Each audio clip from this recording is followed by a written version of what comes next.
llorando, si estás derramando lágrimas, no es porque tú eres un cobarde. Están cayendo lágrimas de un valiente, de un guerrero. ¡Siga peleando!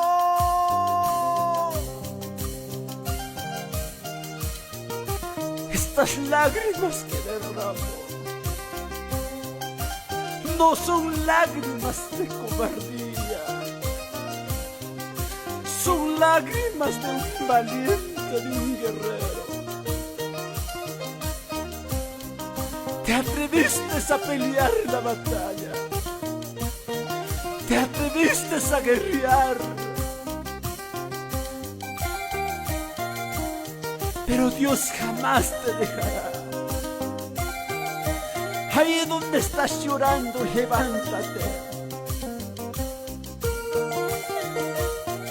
¿Cuántas veces, Padre, me he sentido derrotado? Veniste y me levantaste.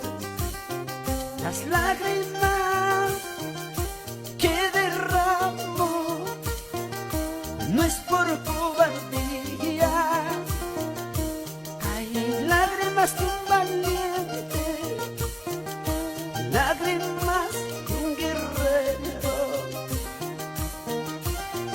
Las lágrimas que derramo no es por cobardía. Hay lágrimas de un valiente, lágrimas de un guerrero. En el camino que he trazado estoy luchando, Dios mío, siga luchando. Ayúdame, ayúdame, con tus ángeles guerreros. En el camino que he trazado estoy luchando, Dios mío, ayúdame, ayúdame, con tus ángeles guerreros. Cuando ya no tengo fuerzas, vienes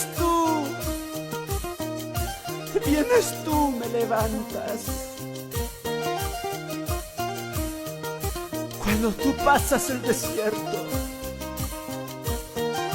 cuando tú pasas esas pruebas, no digas que estás solo.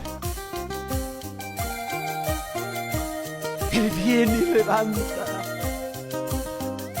Cuando ya no hay las fuerzas tuyas, se activarán las fuerzas de Dios en tu vida. No te puedes rendir. No te puedes rendir.